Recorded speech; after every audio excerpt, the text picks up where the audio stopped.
5 years have passed since the world watched Godzilla and Kong clash in a legendary battle, one that shook cities, shattered islands, and left global populations stunned. In that final moment, Godzilla stood victorious, roaring as Kong fell beneath the waves, defeated but not destroyed. Then, as quickly as he had come, Godzilla vanished beneath the sea, leaving only speculation, fear, and silence behind. In the years since, the world has struggled to reconcile its uneasy peace. Titans still roam the earth, some dormant, some watched from afar. Monarch, the organization tasked with monitoring these creatures, has grown more secretive. Governments, having once celebrated the Titans as nature's balance keepers, now see them as existential threats. Containment zones have multiplied.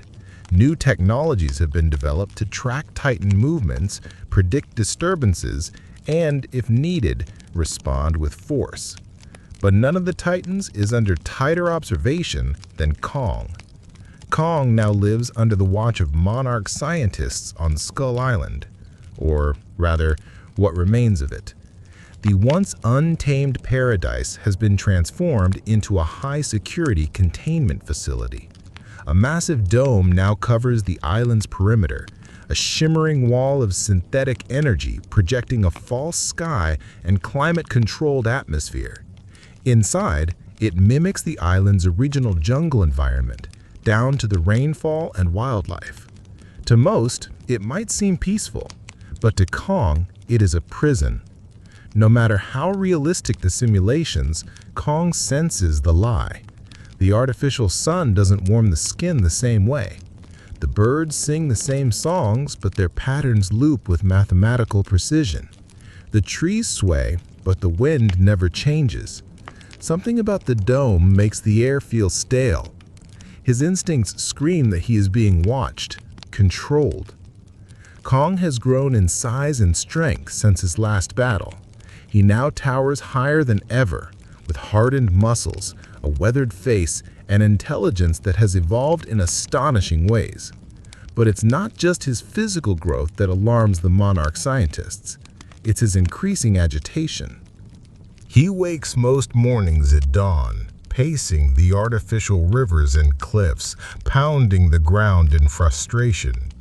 His restlessness is becoming more frequent, more intense. And then, one day, the tension breaks. That morning, the skies above Skull Island flicker with static. The holographic dome malfunctions for a few seconds, revealing the harsh metallic underbelly of the projection system. Kong looks up. For a long moment, he stands still, breathing deeply. Then, without warning, he charges forward. With a roar of fury, he rips a giant tree from the ground, spins it in his hands like a spear, and hurls it into the air. The massive trunk rockets upward, slamming into the energy wall. Sparks explode as the system short-circuits, sending waves of distortion through the dome. A chunk of it flickers out completely, revealing blue skies beyond. The alarms blare. Monarch security systems engage instantly. Drones buzz into the air, surveillance cameras swivel, containment teams prepare tranquilizers. But no one acts, not immediately. They all know the truth. Kong is sending a message. He is done being caged. Inside the observation tower, Dr. Eileen Andrews, a linguist and behavioral scientist assigned to Kong's care, watches in silence. She's not surprised. She warned her superiors that Kong was growing agitated, that isolation was affecting him more than they realized. No cage, no matter how advanced, can hold a creature like him forever, especially one who still believes he's king. Andrews' concern isn't just scientific, it's personal. Kong trusts her. More importantly, he trusts Gia. Gia is a young orphaned girl of Iwi descent, the indigenous people who once lived in harmony with the Titans. She cannot hear or speak, but she communicates through sign language, and more importantly, through empathy. After her parents were lost in a storm that devastated the island years ago, she was taken in by Andrews. Since then, her bond with Kong has deepened into something powerful, perhaps even spiritual. As Kong finishes his outburst and retreats into the forest, Gia steps out from the shelter of the control station. She walks alone into the dome, barefoot on the grass, unafraid. She reaches the clearing where Kong now sits among shattered trees and smoking wires. He notices her immediately and lowers his head, his expression softening. With small, deliberate gestures, Gia signs, "It's okay. I understand. You don't want to be here anymore." Kong responds with a soft grunt and touches the ground beside her. They sit in silence. Back at Monarch headquarters, a heated discussion erupts. The higher-ups have been debating Kong's future for months. His rapid growth, combined with his intelligence and emotional complexity, make him increasingly difficult to contain. There's another concern they don't speak of often but always hangs in the air: Godzilla. Though he's been absent for 5 years, they know Titans can sense one another. Their rivalry isn't over, it's merely dormant. And if Kong escapes containment and wanders into the open, Godzilla will come. The results could be catastrophic. The breaking point comes when Apex Cybernetics, a private tech corporation, is attacked. Out of nowhere, Godzilla emerges from the ocean near Apex's Pensacola facility. He launches a sudden, brutal attack, ripping through the compound, flattening buildings, and releasing bursts of radioactive breath. The military responds, but it's useless. Within minutes, the facility is in ruins. Godzilla then disappears again, without harming civilians or attacking any nearby cities. The public is in shock. Why would Godzilla, who saved the world from King Ghidorah years ago, turn against humanity now? Apex's CEO, Walter Simmons, holds a press conference the next day. He claims the attack was unprovoked and confirms that Apex is working on advanced defense systems to protect the world from rogue titans. But something in his statement feels rehearsed, manufactured. Some suspect there's more to the story. One of those people is Madison Russell, daughter of Monarch scientists Mark and the late Emma Russell. Madison has seen Godzilla up close. She remembers when he saved San Francisco, when he defeated King Ghidorah, and when he stood as a guardian, not a destroyer. She refuses to believe he would attack without a reason. Digging into Apex's online activity, she finds threads on obscure forums, whistleblowers, leaked blueprints, and rumors about a weapon being built beneath Hong Kong. One name keeps coming up: Bernie Hayes, a conspiracy podcaster who claims to be a former Apex engineer. Madison, convinced she holds the key to the truth, decides to find him. Back on Skull Island, Dr. Eileen Andrews receives a call. It's from Apex. They want to speak to her and Dr. Nathan Lind, a former Monarch geologist and theorist known for his controversial Hollow Earth research. Apex believes Kong may hold the key to accessing this underground world, an end realm filled with untapped energy, possibly the birthplace of the Titans themselves. Simmons makes his pitch. Use Kong to guide a team into the Hollow Earth. Find the energy source. Use it to stabilize the balance between monsters and humanity. But not everyone at Apex shares Simmons's idealism. Some know the truth. This isn't about balance. It's about control. And it's about building something bigger, something to challenge the king of monsters. Dr. Andrews is torn. She knows Kong is more than just a tool, but with tensions rising and no real options left, she agrees to accompany the mission on one condition. Gia comes too. 5 years of silence shattered in an instant. Alarms screamed at coastal cities. Satellite feeds trembled with seismic data. Godzilla had returned, but not as the savior the world once cheered. Explosions lit the skyline as Apex's defenses crumbled. Godzilla, shimmering with glowing blue energy, unleashed his atomic breath upon the heart of the facility, reducing it to molten ruins. Then, as swiftly as he arrived, he vanished beneath the waves. This time, he came in fury, attacking an Apex Cybernetics facility in Pensacola, Florida. No warning, no demands, just destruction.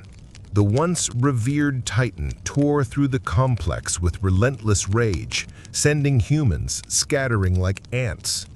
Years earlier, his brother had perished trying to enter the Hollow Earth, killed by its volatile gravity fluctuations. But Apex's pitch was persuasive. They had developed anti-gravity heaves, Hollow Earth aerial vehicles capable of surviving the descent. More importantly, Simmons hinted that Kong, whose ancestors once ruled the Hollow Earth, could guide them. News spread like wildfire. The world was gripped with fear and confusion. Madison now understood. Godzilla wasn't acting out of madness. He was responding to a threat. Apex's creation disrupted the balance he'd fought to protect. Lind argued that Kong deserved freedom, a chance to return to his true home. Kong was sedated and loaded onto a massive military transport vessel, surrounded by naval ships and aircraft. Godzilla had the advantage in water, dragging Kong beneath the waves. Gasping, Kong broke the surface, bloodied but alive. He responded with a low grunt, his eyes full of fury and understanding. The humans powered down their ships, simulating death. Godzilla circled, growled, then retreated, satisfied with his dominance. Fists and claws clashed as war resumed. Gia, now Kong's closest friend, traveled with him. As the ships moved toward the Hollow Earth entry point in Antarctica, tension simmered. Monarch feared the worst. They were right to. Andrews was skeptical. If we move Kong, she warned, Godzilla will come. But ultimately, she agreed. There were few options left. Bernie had long suspected that Apex was hiding something, and the Godzilla attack confirmed his fears.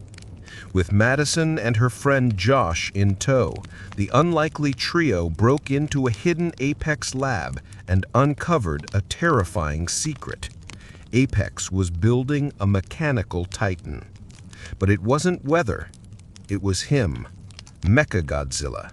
Using neural links from the skull of Ghidorah, the alien beast Godzilla had defeated years prior. What had provoked the king of the monsters? Why attack without provocation? The ships scrambled, alarms blared, missiles launched, but they were nothing to the might of the Titan.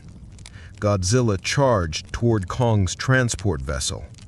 Apex CEO Walter Simmons took to the media, decrying the Titan's actions and assuring the public his company was committed to humanity's safety. The island was now a controlled zone, guarded and studied by Monarch scientists, including Dr.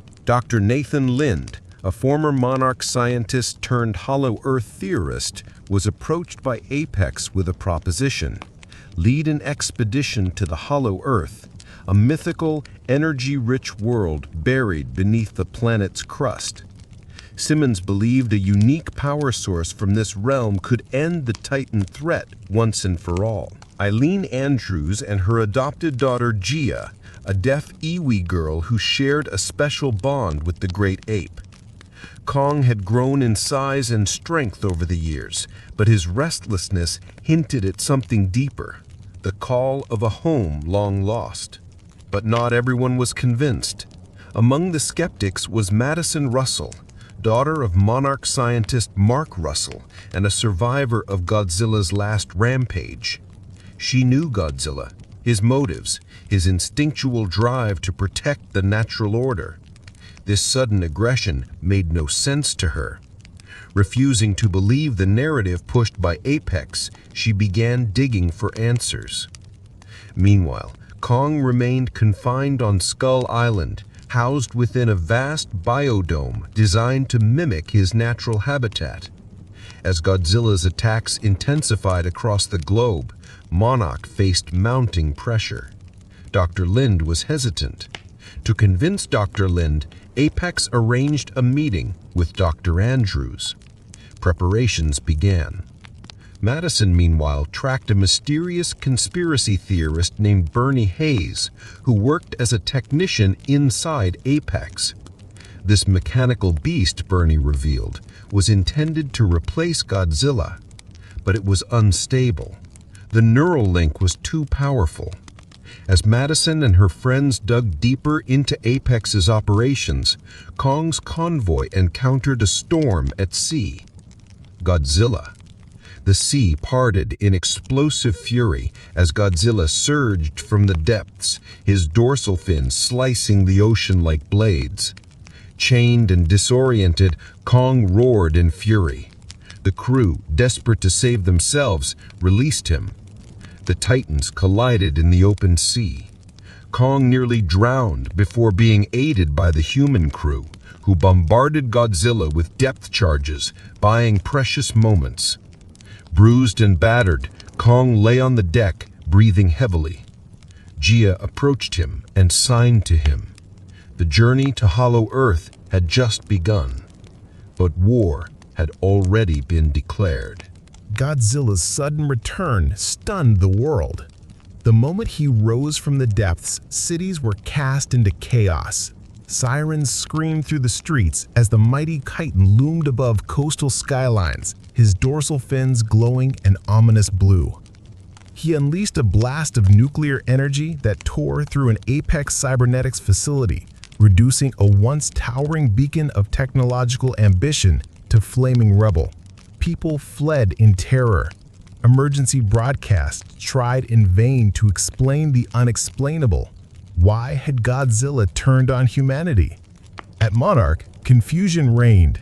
Dr. Eileen Andrews and her colleagues couldn't believe what they were witnessing.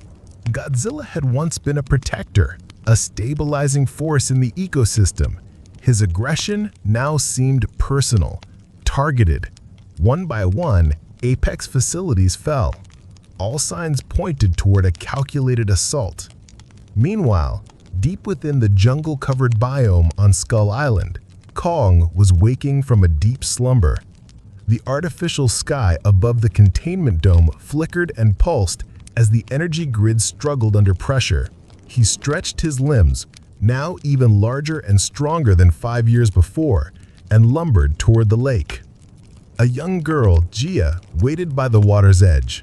She was the last of the Iwi people, orphaned by circumstances, but adopted by Eileen and bonded uniquely with Kong.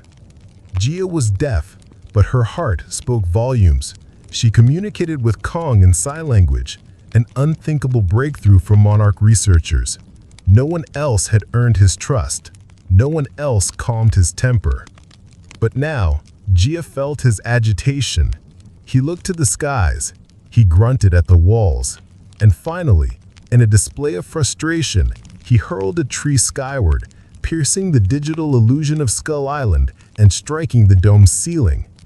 The energy wall sparked. The illusion was shattering.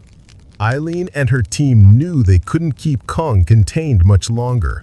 As fears of a renewed Titan War spread, a different story was unfolding in Pensacola, Florida.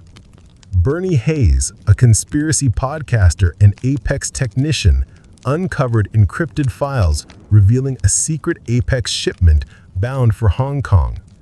His curiosity turned to suspicion when he discovered schematics for a massive humanoid construct, something powerful, dangerous, and entirely mechanical. The files were labeled Project Mecha G. Before he could dig deeper, alarms blared across the Apex server room. Godzilla was inbound. Within minutes, the coast erupted. Godzilla's arrival was less like an attack and more like a storm of judgment. He targeted the Apex building directly, ignoring nearby military and civilian infrastructure. Bernie barely escaped with his life, but not before copying everything he could to a stolen flash drive. The news spread rapidly. Godzilla was attacking humans. Public trust in the Titan crumbled. Madison Russell, the daughter of Monarch scientist Dr. Mark Russell, and a survivor of the last Titan battle, refused to believe it. She had seen Godzilla's heroism firsthand. This was not his nature. Determined to uncover the truth, Madison tracked down Bernie and proposed a plan: infiltrate Apex and expose the company. She enlisted her friend Josh Valentine, a tech-savvy but anxious sidekick. Together, they formed an unlikely team of whistleblowers and truth-seekers. Meanwhile, at Apex headquarters, CEO Walter Simmons met with Dr. Nathan Lind, a former Monarch scientist who had published controversial theories on Hollow Earth, a vast underground realm believed to be the origin point of the Titans. Years ago, Nathan's brother had died attempting to reach it. Simmons offered Nathan a chance at redemption. Apex, he claimed, had found an energy source in Hollow Earth that could match or exceed Godzilla's power. With this energy, Apex could finally end the Titan threat. Simmons needed Nathan's expertise and Kong's instincts. Skeptical, but intrigued, Nathan agreed. Transporting Kong across the sea was a massive undertaking. Chained aboard a massive military vessel, Kong endured the voyage under heavy sedation. Eileen, Gia, and Nathan joined the escort team, fully aware of the risks involved. Kong's discomfort was evident. He tugged at his chains. He moaned into the wind. Gia approached him and signed gently. "You're going home," she told him. Far beneath the ocean's surface, something stirred. Godzilla sensed a presence, a challenger. One night under the starlit sky, a tremor shook the fleet. Alarms sounded.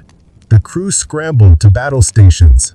A massive object approached from the deep, faster than any submarine, more menacing than anything they'd ever encountered. Godzilla. Without warning, he breached. His massive form sent waves crashing across the fleet. His tail shattered battleships. His claws crushed steel. Kong, awakened by the chaos, roared in defiance. The Titans locked eyes. There was no hesitation. The battle began. Kong broke free of his chains just in time to counter Godzilla's opening strike. The two behemoths clashed in a stunning display of power and fury. Fists collided with scales. Roars echoed across the waves. Missiles flew, but nothing could stop the ancient grudge from erupting. Godzilla was at home in the water. He lunged with terrifying speed, pulling Kong into the depths. Kong struggled, thrashing wildly. His massive hands clawed for anything to hold on to.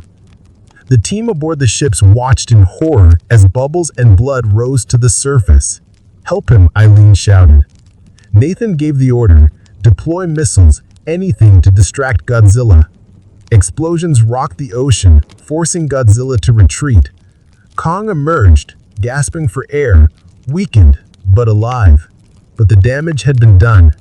The team knew they couldn't survive another encounter.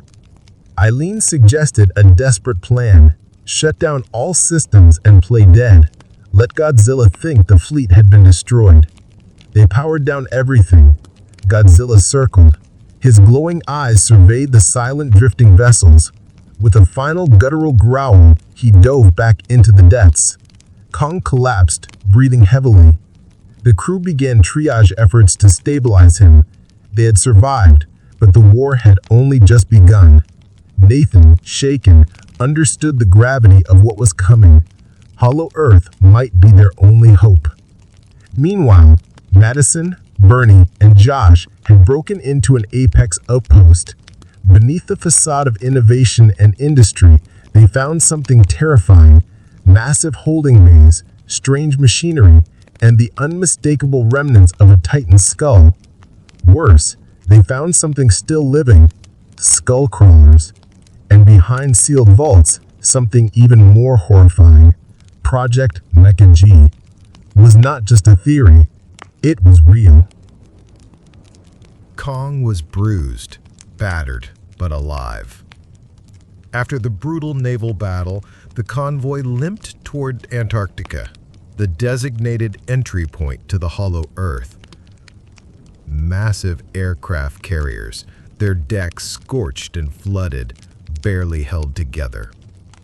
Kong lay in a weakened state on the main transport ship, his eyes scanning the stormy sky. He had fought and survived, yet something inside him stirred, something more ancient than anger, a memory in his bones, a call from deep below. Gia sat by his side, her tiny hand resting against his massive forearm. She signed softly, "Home."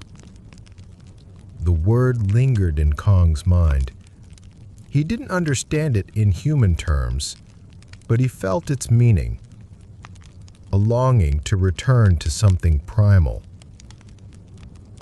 By the time they reached Antarctica, the crew was exhausted. Monarch engineers rushed to prepare the entry site, a massive portal carved deep into a frozen mountain face. This was no natural cave. Apex had drilled it, constructed it, reinforced it. Dozens of heavy-duty vehicles and a trio of sleek HEAVs, Hollow Earth aerial vehicles, sat waiting. They were designed to withstand the gravitational inversion that had killed so many before. Dr. Nathan Lind watched nervously as Kong stepped off the ship and planted his feet into the snow. His fur, matted with dried blood and sea salt, bristled against the cold. Eileen Andrews and Gia followed close behind. The air was tense. The expedition into Hollow Earth had never been attempted at this scale, and never with a Titan leading the way. Kong paused at the cave's entrance, sniffed the air, and let out a deep growl. Something about this place was familiar. The smell, the vibration in the earth, the electric pulse echoing through the rock. It all tugged at his instincts. Eileen approached Nathan. "If this doesn't work," she said, "we may be unleashing something worse than Godzilla." Nathan nodded. "Or we might be giving Kong what he needs to stop him." With no other option, the order was given. The HEAVs activated. Their anti-gravity engines hummed to life. Kong stepped forward. Gia followed, unafraid. Then they fell. The plunge into Hollow Earth was unlike anything the crew had ever experienced. The HEAVs soared alongside Kong as he leapt from ledge to ledge, diving headfirst into the abyss. The laws of physics bent and twisted. Gravity reversed, then reversed again. Kong roared as his massive body twisted midair, caught in the gravitational vortex. Inside the HEAVs, the crew screamed. The onboard AI struggled to stabilize. Outside, Kong tumbled through a tunnel of light and energy. Then, sudden stillness. They had arrived. The Hollow Earth stretched before them like a second world, floating beneath the crust of the first. Mountains hung upside down. Rivers flowed in arcs. Luminous plants glowed across vast plains. Floating rocks drifted lazily through the sky. The entire realm pulsed with a strange, radiant energy, one ancient and untouched. Kong stood stunned. For the first time in his life, he felt peace. Gia smiled. She could see it too. This wasn't just Kong's home. It was his throne. As they explored deeper, the team witnessed wonders beyond imagination. Towering beasts, long extinct on the surface, roamed the valleys. Birds the size of helicopters soared across the inverted sky. Energy pulses radiated from the ground. The hollow earth was alive. Kong moved with purpose now. He followed an invisible trail, moving past ancient ruins carved into the stone, evidence of a civilization long lost. On a mountainside, he found them. Giant handprints. His ancestors. The great Kongs who had ruled this domain before him. Then he saw the throne. Carved into a massive stone mountain was a throne room fit for a king. The chamber was lined with relics, massive axes made from Godzilla-like dorsal fins, ancient murals depicting a war between titans, and energy veins glowing with radioactive power. Kong stepped onto the throne and sat. For the first time in his life, he was not a prisoner. He was a king. Nathan and Eileen studied the murals with awe. They depicted a cosmic rivalry. The Kongs had once ruled the surface, but the Godzillas, the other apex predators, emerged and challenged their reign. The wars had been catastrophic. Eventually, the remaining Kongs fled to Hollow Earth, and now the war was reigniting. In the temple's center lay a glowing energy core, what Apex had been seeking. Nathan realized too late. Apex never cared about Hollow Earth discovery. They wanted to weaponize its power. He looked around at the peaceful valley and knew Simmons would ruin it. Back on the surface, Simmons was already moving forward. In Hong Kong, deep beneath the Apex Tower, engineers prepared Mechagodzilla for deployment. The towering machine stood dormant, its body lined with reinforced titanium armor, missile arrays, and a plasma beam generator. Its Neuralink interface had been built from the skull of Ghidorah, the alien titan slain by Godzilla years ago. But the machine wasn't stable. Each time Ren activated the Neuralink, Ghidorah's consciousness seemed to bleed through. Engineers noticed strange behaviors, system overrides, untraceable spikes in activity, violent surges in AI decision-making. Simmons brushed off the warnings. He said, "It's just a glitch. Soon we won't need Titans at all." At that moment, Madison, Bernie, and Josh were sneaking through Apex's lower levels. What they saw horrified them. Skullcrawler test subjects, killed and dissected. A giant control room dedicated to Mechagodzilla. And worst of all, an energy surge reading from beneath the Earth.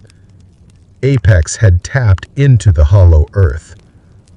Back underground, Kong and the team were drawn to the energy source. Nathan collected a sample, and instantly, the core responded. Beams of energy surged upward through the ceiling, reaching a receiver Apex had installed in Hong Kong. It was the signal Simmons needed. With the holograph energy now powering Mechagodzilla, Simmons gave the command to activate. But something went wrong.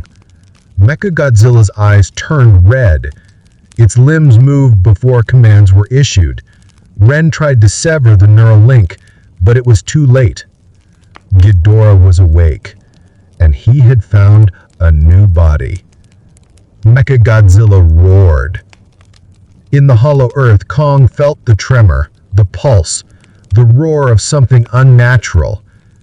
Gia looked to him and signed one word: danger. Above them, an explosion rocked the sky. A tunnel to the surface had been opened, an emergency exit, built by Apex as a fallback. Kong looked up. He could feel it now. The war was not over. It had only just begun. Nathan pleaded with Kong to stay, but Gia stepped forward and signed again. They need you. With a mighty roar, Kong launched himself toward the tunnel, leaping through the gravitational rift with thunderous momentum. He was heading to Hong Kong, and Godzilla was already on his way. The final confrontation loomed. The skies above Hong Kong darkened as Godzilla emerged from the ocean once again, his eyes blazing with fury, his massive body rippling with nuclear energy. The city lay in uneasy silence, awaiting the inevitable clash of titans. Godzilla's last rampage had left much of the city in ruins, but the citizens had barely begun to rebuild before the ominous threat returned. His motives were inscrutable. Why had the Guardian of the Seas turned into a destroyer? The experts debated endlessly, but only one certainty remained. Godzilla was more aggressive, more dangerous than ever before. Meanwhile, on the outskirts of the city, Kong descended from the rift in the hollow earth, his battle axe clutched firmly in hand. His fur was matted with dirt, and glowing veins of energy pulsed along his massive arms. The weapon he carried was more than a symbol of power. It was a conduit for the raw energy that sustained the Titans. As Kong approached, the people watching from behind barricades and armored vehicles whispered in awe and fear. This was not the Kong they remembered. He had grown, not just in size, but in strength and wisdom. He was no longer just the savage beast locked away on Skull Island. He was a king returning to claim his rightful place. The first encounter was inevitable. Godzilla rose from the harbor with a thunderous roar that shook the city. His dorsal plates lit up in a brilliant blue, signaling the unleashing of his nuclear pulse. He charged forward, smashing into the Apex Research Complex, a massive glass and steel structure housing the Neurocontrol Center for Mechagodzilla. Inside, Rin Serizawa gritted his teeth, fighting for control of the machine. Mechagodzilla systems fluctuated wildly, influenced by the alien consciousness of Ghidorah, still embedded deep in its AI. The machine lurched forward, responding not only to Rin's commands, but also to its own dark will. A siren blared throughout the city, warning of imminent danger. Civilians scrambled for shelter, while military units mobilized to protect the urban sprawl. The air was thick with tension. Kong's arrival complicated matters further. He appeared atop one of Hong Kong's tallest skyscrapers, surveying the destruction with a focused gaze. Without hesitation, he leapt from building to building, heading directly toward Godzilla. The Titans locked eyes. It was a silent moment charged with electric anticipation. Then, with a guttural roar, Godzilla launched a devastating nuclear blast toward Kong. The beam sliced through the air like a comet, but Kong deftly dodged, swinging his battle axe with brutal precision. The axe struck Godzilla's side, sending sparks flying off the irradiated plates. Godzilla retaliated with a crushing swipe of his clawed hand, but Kong blocked the attack, the impact resonating through the axe and his arm. The two titans circled, each searching for a weakness. The battle spilled through the streets of Hong Kong, toppling skyscrapers, igniting fires, and sending debris raining down on the panicked populace. Military units fired rockets and missiles, but neither Titan flinched. Godzilla's nuclear pulses lit up the skyline. Kong's raw power and intelligence drove him onward.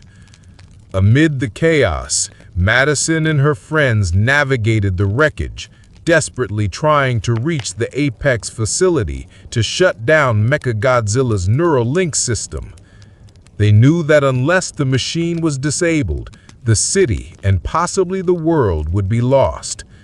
Meanwhile, Dr. Nathan and Eileen coordinated with the military, analyzing the battle and looking for ways to help Kong.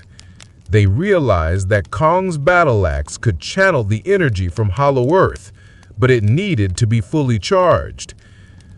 "We have to get Kong close to the energy core inside the city," Nathan explained. "If we can recharge the axe, he might have a fighting chance against Godzilla and Mechagodzilla." But Apex's forces were closing in. Simmons watched from his control room, eyes gleaming with greed and ambition. "This is the future," he said. "Titans are obsolete. With Mechagodzilla, we control everything." Suddenly, alarms blared throughout the facility. Mechagodzilla had broken free. The mechanical titan tore through the walls and emerged into the city, a towering colossus armed with weapons designed to kill titans. Its red eyes locked on Godzilla first, then turned to Kong. The three titans stood facing each other. Godzilla, the primordial force of nature; Kong, the king of the Hollow Earth; and Mechagodzilla, humanity's deadly creation. The ground trembled as Mechagodzilla advanced, firing missiles and plasma beams. Godzilla responded with a nuclear pulse, but Mechagodzilla's armor absorbed much of the blast. Kong charged forward, axe glowing faintly, ready to fight not just for survival, but for the future of the planet. The battle was a chaotic storm of power and fury. Kong struck Mechagodzilla's armor with the axe, sparks flying. Godzilla used his tail like a whip, smashing the robotic titan's limbs. But Mechagodzilla was relentless, adapting and countering every attack with ruthless efficiency. Inside the control room, Ren struggled to maintain his connection to Mechagodzilla, battling Ghidorah's consciousness for control. He realized that unless he could sever the link, the machine would destroy everything: titans, humans, and city alike. Meanwhile, Madison and Bernie fought their way through security systems to reach the core AI interface. They hacked into the system, racing against time to shut down Mechagodzilla's power. Back in the streets, Kong was wounded, his fur singed, muscles torn. Godzilla was breathing heavily, his dorsal plates dimming as the battle drained his energy. The two giants exchanged a momentary glance, enemies, but also reluctant allies. Suddenly, Kong roared and leapt high into the air, swinging his axe down with all his might. The blade connected with Mechagodzilla's head, cracking the titanium shell. Sparks and smoke poured from the wound. Godzilla retaliated with a nuclear blast that overwhelmed Mechagodzilla's defenses. The mechanical titan staggered, circuits frying. At that moment, Madison and Bernie succeeded in shutting down the core AI.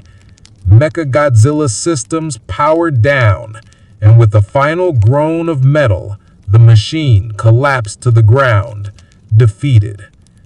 The city fell into silence. Godzilla and Kong stood, victorious but exhausted. Their mutual respect was evident. This was not the end of their rivalry, but the beginning of a fragile peace. As the sun rose over the battered city, Kong raised his axe in salute. Godzilla responded with a mighty roar before retreating to the sea. Kong, weary but triumphant, turned his gaze toward the horizon, the entrance to Hollow Earth. Gia signed, home, and the Titans to their eternal watch. Together, they disappeared into the depths, leaving the surface world to rebuild. The sun rose over Hong Kong, casting a golden light over the city's shattered skyline. Smoke still curled from the ruins, fires smoldered in abandoned buildings, and the distant sound of sirens echoed through the streets. But amid the destruction, a fragile peace had settled. Godzilla had retreated to the sea, and Kong had vanished into the depths of the Hollow Earth with Gia. The Titans' monumental battle was over, for now. Yet the cost had been immense. In the immediate aftermath, emergency crews and military forces moved quickly to restore order. The government declared a state of emergency. Hospitals were overwhelmed with the injured, and shelters were set up to care for those displaced. Despite the chaos, hope flickered. The people of Hong Kong began the slow, arduous process of rebuilding. Streets, once torn apart by titanic clashes, now saw workers clearing debris and erecting scaffolding. Engineers and architects studied the damage carefully, eager to design structures resilient enough to withstand future catastrophes. Madison and Bernie joined relief efforts, helping coordinate rescue missions and working alongside local authorities. Madison was hailed as a hero for her role in uncovering the truth behind Mechagodzilla and for helping deactivate the dangerous machine. Yet, her heart was heavy. The war between the Titans was not just a spectacle, it was a stark reminder of humanity's vulnerability in the face of ancient forces. She understood that peace was temporary and that the Titans' presence would forever shape the world. Apex Cybernetics was in ruins. The company's headquarters lay in rubble, and the fallout from Mechagodzilla's activation had exposed its dangerous ambitions to the world. Investigations were launched into the company's unethical experiments, illegal dealings, and the reckless weaponization of Titans. Simmons was captured during the chaos, his ambitions crushed along with his empire. The world's leaders vowed to impose strict regulations on Titan-related research, ensuring such a catastrophe would never happen again. Dr. Nathan, now disillusioned by Apex's exploitation of Titan science, became an outspoken advocate for coexistence between humans and Titans. He dedicated himself to studying the Hollow Earth, not for conquest, but to understand the mysterious forces that created these creatures and to find ways for peaceful coexistence. Eileen, too, returned to Skull Island, her bond with Kong deeper than ever. She vowed to protect him and ensure that Kong's home remained safe from human interference. Deep beneath the surface, the Hollow Earth was a realm unlike anything known to humans. Bioluminescent flora lit the cavernous expanses, while strange creatures soared through zero-gravity fields. It was a sanctuary and a source of unimaginable energy. Kong, now crowned as the rightful king of this subterranean world, roamed its vast landscapes with Gia by his side. The little girl, though mute and deaf, communicated with Kong through signs and gestures, their bond transcending words. Kong's battle axe, forged from the remains of Godzilla's dorsal plates and charged with Hollow Earth's energy, gleamed with a radiant blue light. It was a symbol of balance, bridging the worlds above and below, man and Titan. Dr. Nathan's team continued to explore the Hollow Earth, seeking ways to harness its energy responsibly and to understand the origin of the Titans. Their work hinted at even deeper mysteries, ancient civilizations, undiscovered creatures, and the forces that had shaped the planet for millions of years. Far from the Hollow Earth, Godzilla returned to his domain in the depths of the ocean. His nuclear power, though formidable, was tempered now by a newfound awareness of his role. No longer a mere destroyer, Godzilla had become a guardian, fiercely protective of the balance between nature and humanity. His recent aggression had been a warning, a reaction to humanity's reckless meddling with forces beyond comprehension. He would watch, he would wait, and if the balance tipped too far, he would rise again. The world had changed. No longer could humanity ignore the Titans or pretend they were myth. These ancient creatures were real, powerful, and intertwined with the fate of the planet. Global governments formed new alliances, creating organizations dedicated to monitoring Titan activity and managing human-Titan interactions. Scientists, diplomats, and military leaders worked together to develop policies ensuring peace. Madison became a leading voice in this movement, advocating for understanding rather than fear. She often visited Skull Island and the Hollow Earth, bridging the gap between humans and Titans. Kong's legacy endured, not just as a warrior, but as a protector. His journey into the Hollow Earth symbolized hope that harmony between species was possible. As months passed, the scars on Hong Kong healed. Nature reclaimed many of the damaged areas, trees growing amid broken concrete. The city thrived once more, a testament to resilience. Kong and Jia remained in the Hollow Earth, a secret sanctuary away from human eyes.